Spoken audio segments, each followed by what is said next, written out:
Petahana Basuki Cahayapurnama atau Ahok berjanji akan membangun rumah sakit di setiap kecamatan di DKI Jakarta. Itu dilakukan untuk meminimalisir biaya hidup warga. Menurut Ahok, lokasi rumah sakit yang jauh dari tempat tinggal warga membuat pengeluaran warga membengkak. Warga akan mengeluarkan biaya lebih untuk membayar ongkos ke rumah sakit dan biaya makan. Ahok juga mengatakan akan segera merealisasikan janjinya tanpa harus menunggu terpilih kembali menjadi Gubernur DKI Jakarta pada periode 2017 hingga 2022.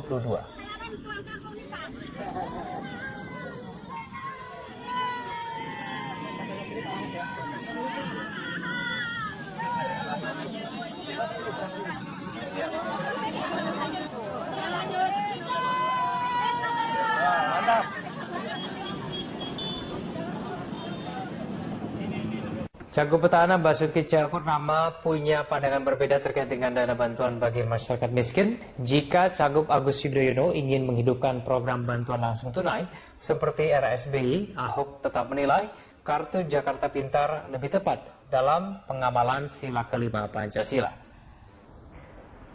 Ahok menegaskan jika kembali terpilih akan mempertahankan program KJP. KJP dinilai lebih dapat dipertanggungjawabkan dan tepat sasaran. Di sisi lain, nilai KJP per anak Rp600.000 per bulan. Sementara besaran BLT era SBY yang digemakan oleh pesaingnya Agus Yudhoyono hanya Rp150.000 per keluarga per bulan.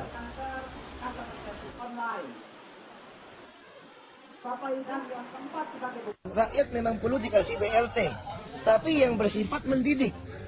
Misalnya, BLT dulu zamannya Pak SBY 150.000 tau?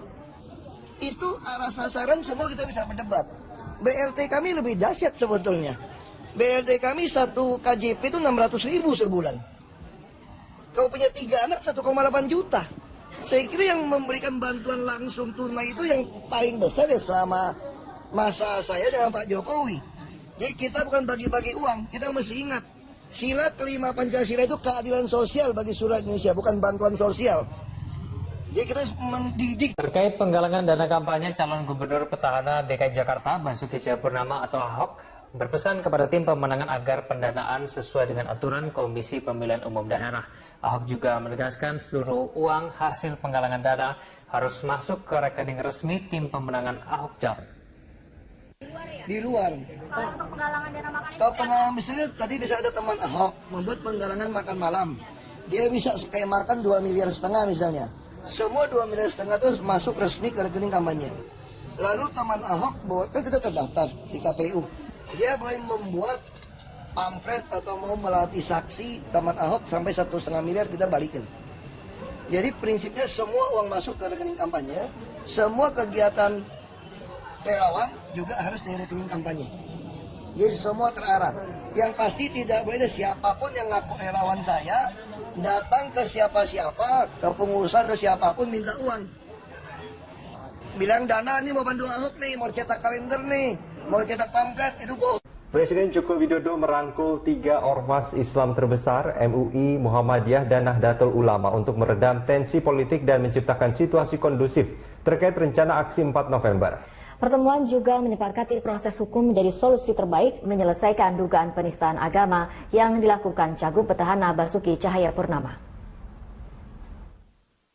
Puluhan ulama dan pimpinan ormas keagamaan, Nahdlatul Ulama, Muhammadiyah, dan Majelis Ulama Indonesia pada Selasa siang bertemu Presiden Jokowi. Fokus pertemuan ini membahas rencana unjuk rasa besar-besaran pada 4 November mendatang. Didampingi Menteri Agama, Menko Polhukam, dan Mensesnek, Jokowi berharap para ulama ikut menjaga dan menciptakan suasana sejuk di tengah masyarakat. Dan dalam forum yang mulia ini,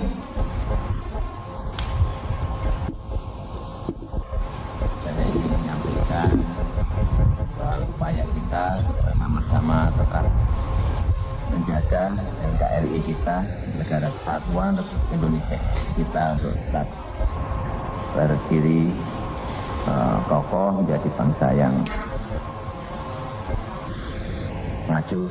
Karena dari beberapa pertemuan kami dengan kepala-kepala negara, terutama anggota OPI. Mereka menyampaikan sangat menghargai apa yang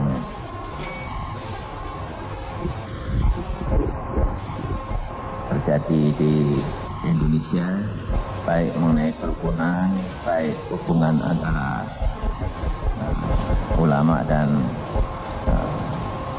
umaro, juga kehidupan sehari-hari keagamaan kita mereka sangat. Pertemuan ini menyepakati beberapa hal. Salah satunya penyelesaian dugaan penistaan agama yang dilakukan Cagup Petahana Basuki Cahayapurnama. Proses hukum dinilai sebagai jalan terbaik. Para ulama juga menghargai komitmen Presiden Jokowi yang menyatakan tidak akan mengintervensi proses hukum yang tengah berjalan. Peristiwa Gubernur DKI yang pernyataan Gubernur di Pulau Seribu yang kemudian berkembang menjadi tidak menentu, yang sebenarnya tidak ada hubungannya dengan politik, tidak hubungan dengan pilkada, tapi kemudian dikait-kaitkan dengan berbagai masalah, kemudian menjadi tidak proporsional lagi, kan bahkan sudah di luar konteks, sehingga masalah ini menjadi begitu mengganggu dan hiruk pikuk.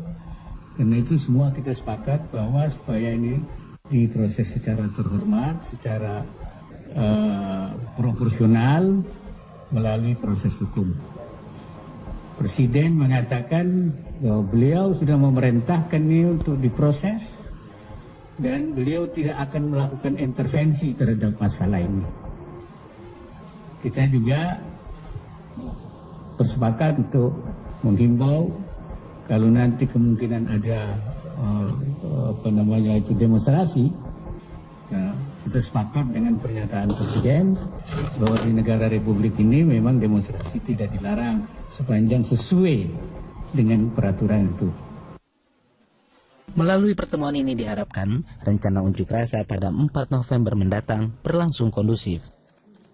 Nurlita, Eka Pamungkas, Berita 1, Jakarta.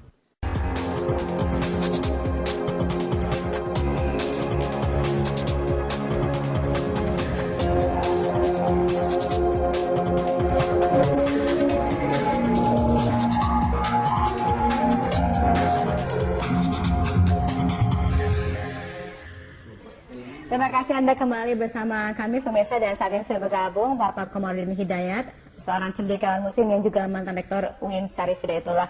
Namun sebelumnya kita akan mengulas lebih jauh persiapan dan pengamanan apa yang sudah disiapkan terkait unjuk rasa 4 November. Selengkapnya akan disampaikan oleh saya Dora Edward. Silakan Dora. Ya baik, terima kasih Valena. Daryl, pemirsa, terkait dengan rencana aksi unjuk rasa oleh sejumlah ormas Islam pada 4 November mendatang ini diperkirakan akan diikuti oleh puluhan ribu bahkan hingga ratusan ribu para pengunjuk rasa. Kita ketahui bahwa aksi unjuk rasa ini terkait dengan dugaan penistaan agama yang dilakukan oleh calon gubernur DKI Jakarta Basuki Cahayapurnama. Aksi unjuk rasa memang merupakan sebuah penyampaian ekspresi yang biasa terjadi di negara demokrasi seperti Indonesia, dan dalam hal ini pihak aparat keamanan berkewajiban untuk memberikan pengawalan dan juga pengamanan. Kita lihat bagaimana ini perkiraan jumlah massa sampai dengan skema pengalian arus yang akan diberlakukan pada 4 November mendatang.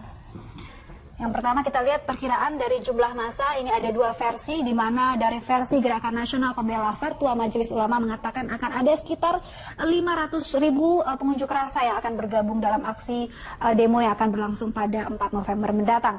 Sementara itu dari versi Mabes Polri mengatakan akan ada sekitar 30.000 pengunjuk rasa yang akan tergabung pada aksi unjuk rasa 4 November mendatang.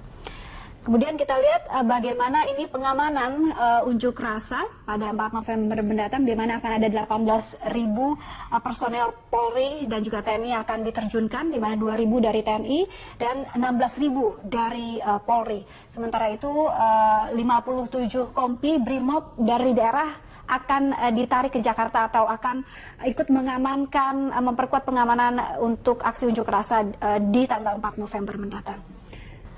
Sementara itu mirsa, untuk titik-titik pengamanan yang akan diperkuat, ini ada beberapa objek-objek vital seperti Istana Negara, kemudian Balai Kota DKI Jakarta, Gedung DPR MPR RI Senayan juga merupakan salah satu objek vital yang akan diberi pengamanan khusus oleh TNI Polri, dan juga beberapa wilayah perbatasan di Jakarta.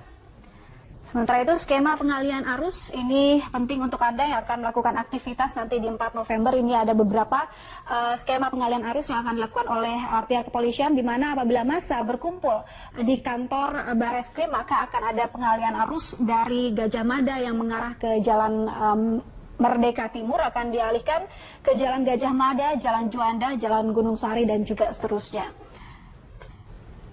Kemudian ada pengalihan arus juga apabila massa masih berkumpul di kantor Bareskrim, ada pengalihan arus dari Senen dialihkan ke Cikini Raya, ke Jalan Diponegoro, Salemba Raya dan juga seterusnya. Sementara itu untuk arus dari Budi Kemuliaan akan dialihkan ke Jalan Merdeka Barat atau ke Jalan Tamrin dan juga seterusnya. Nah, apabila massa berkumpul di Balai Kota DKI, maka akan ada pengalihan arus di beberapa titik. Ini seperti di Tugu Tani Ridwan Rais. Kemudian arus lalu lintas dari Senin dialihkan juga ke Jalan Cikini Raya, Jalan Diponegoro dan juga Jalan Salemba Raya dan seterusnya. Akan ada banyak sekali pengalihan arus apabila massa ini berkumpul di Balai Kota, pemirsa. Nah, ini juga akan diberlakukan pengalihan arus Jalan Gajah Mada, Jalan Juanda dan juga Jalan Pasar Baru. Dan massa yang masih berkumpul di Balai Kota juga akan terjadi ini pengalihan arus dari Budi Kemuliaan yang mengarah ke Patung Kuda, dialihkan ke Budi Kemuliaan, ke Jalan Majapahit, Harmoni dan juga seterusnya. Ini untuk menjadi perhatian Anda semua yang berada di wilayah-wilayah tersebut pada 4 November mendatang. Nah, ini adalah pengalihan arus apabila massa berkumpul di depan istana. Maka akan ada pengalihan arus dari Tugu Tani, Merdeka Selatan yang akan belok kiri ke Jalan MH Tamrin. Kita lihat juga ini jika terjadi kepadatan di Jalan Merdeka Barat, maka arus dari Semanggi ke Bundaran HI ataupun Bundaran HI ke Jalan Sultan Syahrir ini akan dialihkan juga ke Jalan Agus Salim dan juga seterusnya. Dan apabila jika terjadi kepadatan di Jalan Protokol Sudirman Tamrin, maka Semanggi akan digunakan sebagai titik alih arus. Ya, Valena, demikian informasi yang dapat kami sampaikan terkait dengan rencana aksi unjuk rasa yang akan berlangsung pada 4 November mendatang. Kembali ke Anda. Baik, terima kasih Dora atas informasi yang Anda sampaikan. Ya, di studio sudah hadir Pak Komarudin. Terima kasih sudah bergabung sama kami, Pak. Ya, nanti kita akan berbincang setelah jeda berikut ini untuk lebih jauh mengetahui mengenai demo yang akan dilaksanakan pada 4 November nanti. Kami harap Anda tetap bersama kami, pemirsa.